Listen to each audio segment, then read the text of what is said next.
وين أيام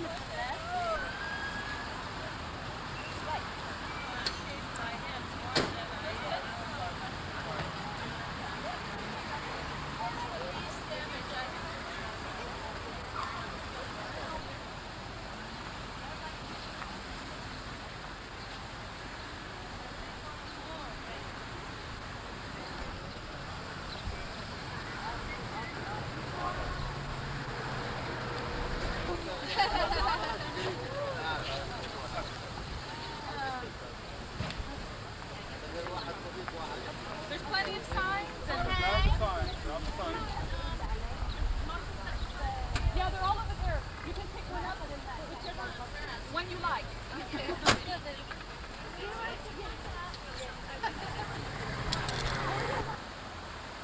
Hi, Lori. Hello there. How are you? Yeah.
In fact, my husband tells me about my Mustang. You know, he says your rear is going.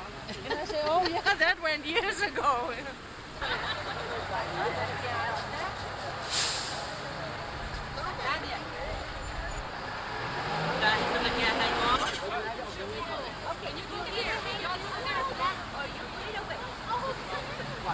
Because it's not too big when you walk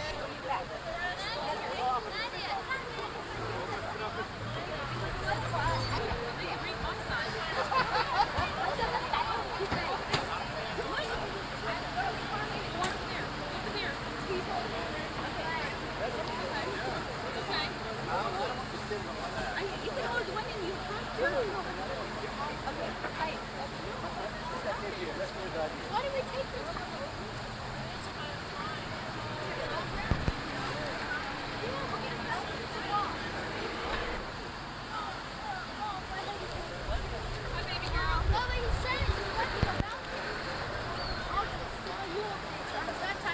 Hold it! I have this in my house. Don't hold it. Mama gave me 2 signs and I can't hold them all. Okay, you put one down. You put one down and you hold one. How was it so?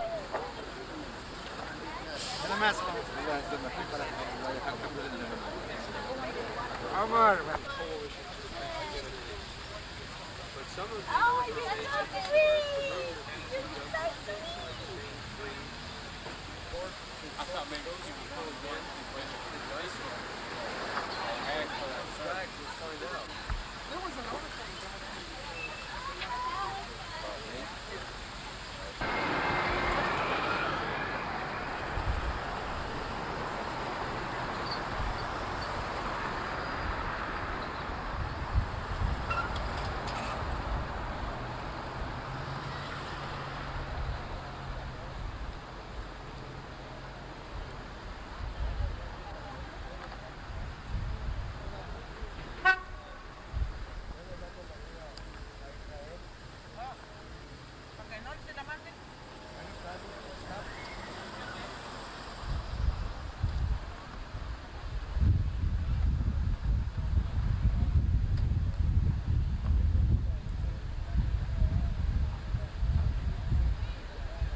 It's a different store.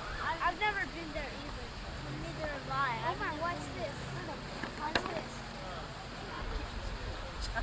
Well, that too, probably. That too. That's by the time I am an hour and a half. Hi, Carolina. Hi there. You're doing a great job. Thank you. Nobody wants to see my ugly face. والصلاة والسلام على أشرف المرسلين. Brothers and sisters, I want to thank you all very, very much for coming out here today to exercise our rights as good, honest, honorable citizens of this country. Before we get started, I would like for Imam Omar Shakir to please lead us in prayer and give us some hope for peace in these very difficult times that our planet is going through. Imam Omar. I would like to offer the opening chapter of the Holy Quran, the Al-Fatiha, the opening, and I will say it in Arabic and translate it into English. And then I would like to offer my own personal supplication or prayer to this event. أعوذ بالله من الشيطان الرجيم. بسم الله الرحمن الرحيم. الحمد لله رب العالمين. الرحمن الرحيم مالك يوم الدين. إياك نعبد وإياك نستعين. اهدنا الصراط المستقيم. صراط الذين أنعمت عليهم غير المغضوب عليهم ولا الضالين. Ameen. That's translated. I seek refuge with God from Satan the rejected. With the name of God, most gracious, most merciful. Praise be to God, the cherisher and sustainer of all the world. Most gracious, most merciful master of the day of judgment. Thee do we worship, and thine aid we seek. Show us the straight way, the way of those on whom thou hast bestowed thy grace, those whose portions are not wrath, and who go not astray. O Allah, God, we ask your blessings on this gathering. O Allah, we commend this courageous spirit among us today. Help us to understand and to see that you created us for peace and that we can settle things peacefully. O Allah, please help us to realize that human life is sacred. Let these leaders realize that they should not play with the lives of human beings and that they should come together and settle their differences so that the innocent may go unhurt. Guide our hearts and our minds.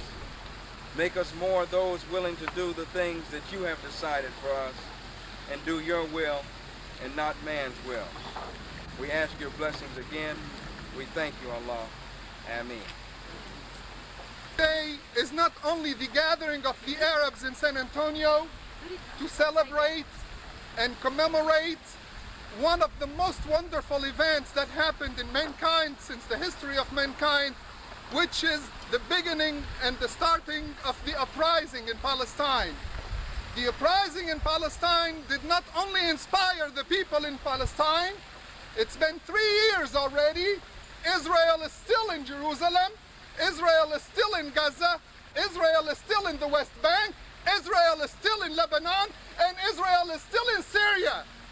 Not one voice have we heard from Washington yet to defend the human rights of the Lebanese, the Palestinians, the Syrians, and even the oppressed here in the United States. Celebrate the Palestinian uprising, but also to ask the President to bring our troops home.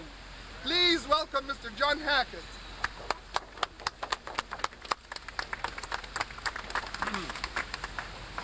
Thank you. I represent the San Antonio Coalition for Peace in the Middle East, a group which began barely 3 months ago. It's a group which consists of 12 small peace and justice groups here in San Antonio. And our basic concern is that this conflict in the Middle East, in Iraq and Kuwait, and in the entire Middle East, be settled justly and honorably, but without violence. Our concern is that everybody be brought to the peace table and that the conflict be settled peaceably. To that end, the coalition, which consists of groups like the American Friends Service Committee, Beyond War, Camino a la Paz, Catholic Workers, the Center for Peace Through Culture, Esperanza Peace and Justice Center, the Progressive Democrats, the San Antonio Forum on Middle East Peace, Sane Freeze, the Campaign for Global Security, Vietnam Veterans Against the War Resisters League, Common Cause, and the Grey Panthers. These groups together have been holding a series of rallies, prayer services, press conferences to press our leaders to take active, positive steps for peace. To that end, we're currently in the middle of a postcard and letter and telephone campaign. We're asking people to write to local members of Congress, Congressman Bustamante, Gonzalez and Smith, Senators Graham and Benson. Write or phone and tell them that you're a voter for peace, that you want the American government to wage peace, not war, and find a peaceable solution. The fastest way to do that is to pick up the phone, and in the blue pages, the telephone numbers of all those representatives are listed. The 3 local members of Congress have local offices. In 40 seconds, one can make a phone call, and a courteous staffer will register your message. Will register that you have phoned in and said you want the congressman to work for peace, not for war.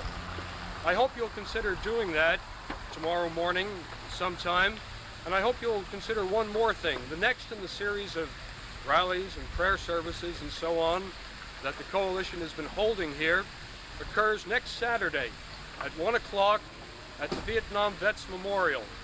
That's up by the Municipal Auditorium and the telephone company. They're on the near north side. At 1 o'clock it'll be a rally for peace led by Vietnam vets who have led 4 of our rallies so far. I hope you'll consider taking part in that. And we have a war here that has not yet begun. This is a war that can still be stopped. Let's work to stop this war before the bloodshed starts. It can be done. The mood in this country is changing dramatically. Just in the last few weeks, talk to people, nobody wants war. The vast majority of people want peace. The polls are beginning to show that now overwhelmingly. We've seen in the Senate Armed Services Committee last week all sorts of powerful figures warn against the folly of trying to have a comprehensive and lasting Middle East peace by running in with like a self-appointed sheriff with a resort to arms. Let's tell our elected representatives that the people want peace and we want them to pursue every means to have peace in the Middle East. Thank you. Thank you. I hope you all heard John Hackett, and I hope we all be present and we'll all go there. I have attended 2 prayer sessions that were organized by Mr. Hackett, and believe me, it is wonderful. I think every one of us should be there. Ladies and gentlemen, a friend of mine for many, many years have stood up by the Arabs, by me, and mainly by the cause, our cause, the Palestinian cause. I don't care, no matter where you are from. No human being on earth can divorce himself from Palestine, because in this day and age, in the 20th century, where we see peace is taken over all over the world, Israel is still adamant, Israel is still occupying Palestine by force, and Bill Rogers never shut his mouth. He spoke with us, he was everywhere with us, and he will always be with us. Please give a warm, warm welcome to Mr. Bill Rogers.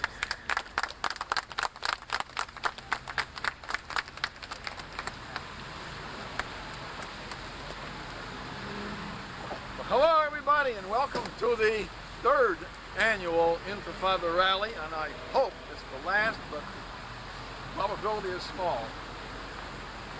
I will say I heard a challenge just an hour or so ago at lunch.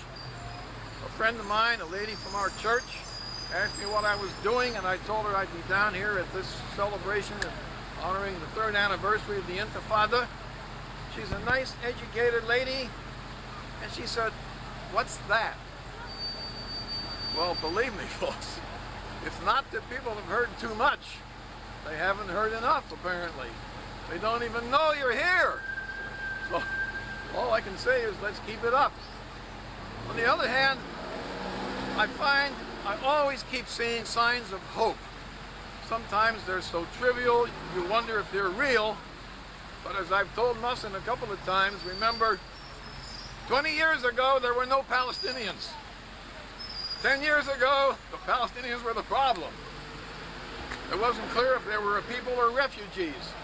Nowadays, it's clear that they are a people, and they want to negotiate for peace. They even offered it clearly and beyond any mistaking in 1988. Well, now, we couldn't have an international conference. Just this week, we got around to saying